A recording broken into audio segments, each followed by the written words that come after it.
This video is made possible by the following cuties. You can check out the gear they provide for me in the description below. Hey guys, I'm slightly crunched after karting boy here, and welcome back to Assetto Corsa for another video. So the subject of today's video is this rather special car you can see in front of you now. Now this is the IER P13, or to you and me, an HBD ARX03C.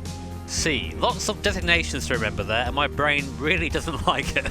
Now there are numerous reasons why this car is special, all of which have been explained in detail in Chris Hayes' latest video, which I encourage you to watch. It will be down below in the description. But in short, for stupid people like me, this car has several overhauls to the physics which make it one of the most realistic cars in terms of simulation that's available in Assetto Corsa. Given that, alongside the attention to detail that's gone into this HBD clone, and I say that because there is literally an 11-page manual that comes with this car, which details downforce figures at certain speeds, which downforce you should be running for different circuits, sprint rates, all sorts of numbers that plebs like me don't really understand, but my word, you can tell a lot of love has gone into this car. Now, admittedly, I'm not very technically minded, but I do like to drive, and I'm okay at it sometimes. So what we're going to do is my patented shout and drive, as I guess I should probably call it, and do 5 laps at Silverstone against some AI and talk about some of the finer features of driving this car and just what all the stuff I mentioned before means when you're actually behind the wheel.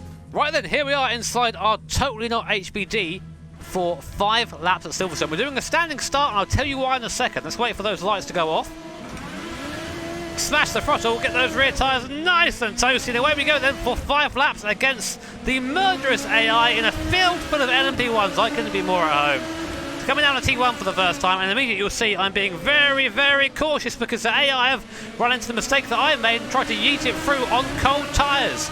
No tyre blankets for this, but I wanted to really illustrate how well the tyres come on, how they come up to life as I go up the inside. A little bit of contact, I say a little bit, I mean I rubbed him. That's some aggressive rubbing there. You usually have to go to Pornhub for that stuff. Now coming on to the Wellington straight, or trying to. I think there's a car on my inside. Going to give him a bit of room in case there is one there, because I do like to come across. There he is. Wow, there's a car off in front.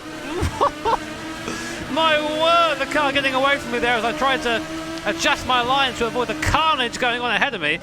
Now into Brookton's for the first time. Usually a very fun sweeping corner, but you can see the tyres just scrubbing at the front. Come on lads, you can do it.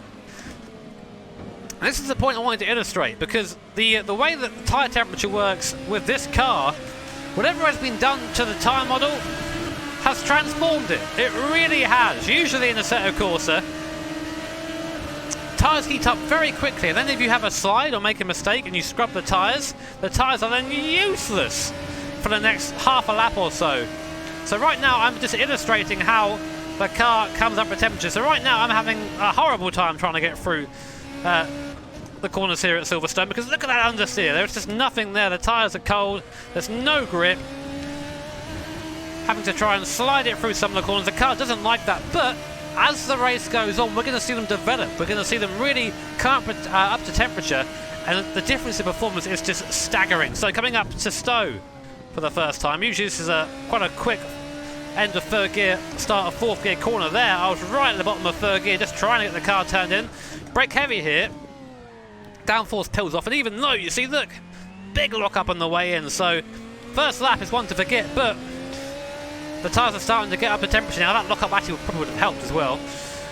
I mean, we're going to start seeing now just what this car can do. Coming through T1 for the first, or second time I should say, T1 first time at high speed, and dab of the brakes and then letting the downforce take over. And as an addition to the tyre model being modified to, well, to be in my mind greatly improved from the kind of Kunos version, it also has a different aero model, and aero, especially in prototypes, is super important to get right, because getting drag versus grip is quite difficult to do, especially at different speeds. Now of course those who understand aerodynamics to some degree, I don't, but I know this little bit. Basically the faster you go, the more aero you produce. Simple as that. So when you're slowing down, the aero peels off because not as much air flooding over your wings, your wangs. So the idea in one of these cars is to go into a braking zone, hammer the brakes, and I mean hit them as hard as you can for the first little bit of braking, the first part of the braking phase, as David Coulthard would say. And then as you come to the apex, start peeling off them again to avoid the the car locking up. We're starting to get to the point now where everything is getting warm, so I can start demonstrating that. You can see just how much quicker I'm coming through this little complex now. Coming into Stowe. Not to Stowe, sorry. Into Chapel. Stowe's next. Give me a toe, Mr. Man in front. 10,000 RPM, shifting there into 6th gear. I like those numbers. So now, heavy on the brakes initially, and then you peel off. You see how quick it just slows down. That downforce is also helping you slow down. It's really damn cool, and it's being modelled in such a way that it feels, well, like I imagine it to be in real life. I can't say how it is in real life, because I've never driven a car with this much downforce.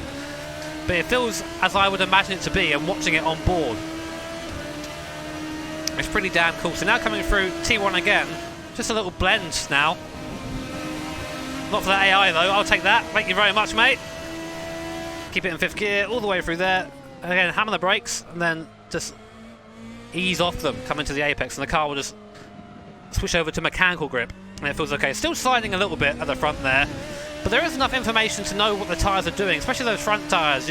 Your front tyres are pretty much a sim racer's feel for what is going on inside the sim, and that is one of the hardest things, I think, for any developer or any mod maker to get right. Oh wow, I turned in a bit too aggressively there, and the rear started to slide, but look, I can go through this next corner without my rear end spinning round automatically, because the tyre cools down again, as it would in real life. Don't get me wrong, if you're going around the circuit and beating up the tyres at every corner, then they're going to heat up. But AC before, it was just like a switch.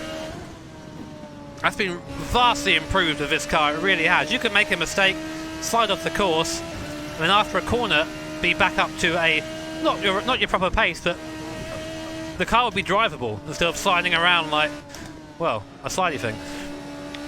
There you go, nice through there.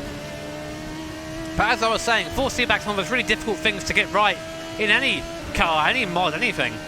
Because we are missing the big force, which is G-force. If you're driving a real car, you drive through your arse. Or drive with your arse if you're very, very talented. But in this, we only have force feedback, and the amount of detail and fidelity you're getting through the wheel here is enough to know exactly what is going on. Pretty much at all times, you feel when the tyres start to understeer, and you know, right, okay, I've got to back it out a little bit and go from there. Braking is still difficult to do because of that, but you get the idea. Right, no one in front of me. It's still a lift, I think. You can't quite go flat through there, not in this setup.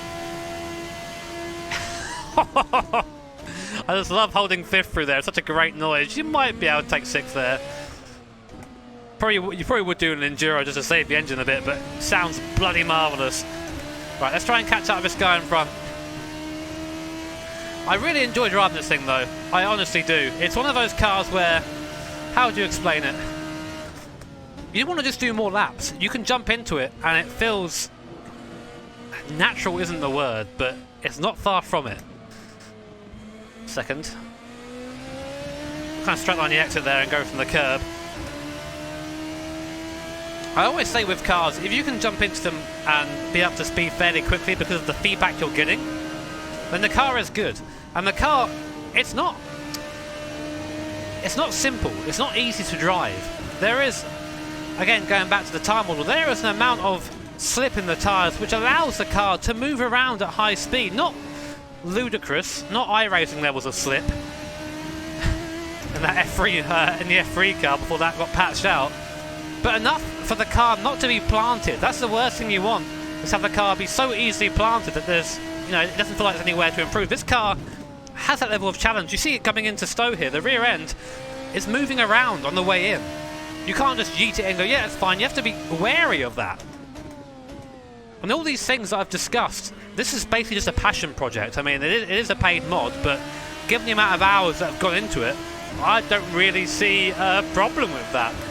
I think the mod itself is, the minimum you can pay for it is $4.75.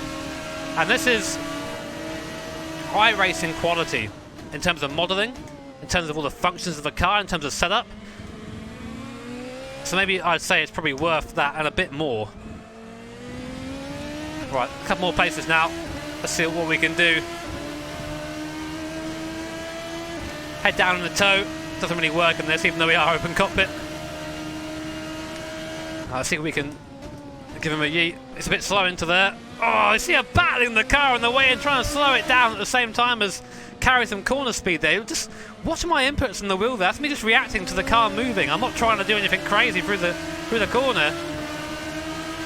That's me pushing the car and the car saying, okay, I'll do it, but I'm not happy. And I get that communication. It's so cool. Right, at the inside. Oh, that was a bit rude. Okay, fair enough. I think I deserve that. I tried to grows on him and like... We'll ignore that happened. But this will now demonstrate my point. I sit there through 360 degrees and the tyres are slippy, but they're going to be better again. They get better by the time we probably get down to Stowe. Oh my word, this car is a lot of fun. I would recommend it. I really wish there was some sort of multi-class racing series in the Assetto Corsa or something that you could just jump into with this car, do online. I would drive the absolute shit out of this, I really would. But unfortunately, like a lot of AC mods, whilst it is amazing, it's likely to be forgotten, is not the word, but not used and fall by the wayside. But if you're someone who loves an AI race and loves LMP1s, especially one as crafted as this car is definitely worth your money, 100%. So race over and we finished in 4th position. A lot of fun that race, despite me maybe murdering someone on the last lap. But what sort of Jimmy video would it be if I didn't at least murder one person? Especially as I'm in a prototype, it feels like I should be doing that. But anyway, just to very quickly, I guess, build on my thoughts at the end of the video. Yep, this car is awesome. It is amazing. It really lives up to all the hype around it. Again, if you want to see more of the nerdy specs about this car, because some of it I honestly just don't understand, or I don't want to put on false information across in the video, then go and check out Chris Hayes' video on the subject. Loads of info in there, and you'll see just how much effort has gone into making this car. But guys, I'll say as always, if you enjoyed that video, then make sure to hit that like button. If you really enjoyed it, then feel free to hit that subscribe button as well as the bell notification icon, and that will make you notified of future streams and future videos like this. A sincere thank you to my patrons and to my sponsors for helping me keep this channel alive and keeping this as my career. And a little reminder that we do have some merch on sale. Again, you can find that down in the description. Take care, have an awesome day, see you all next time.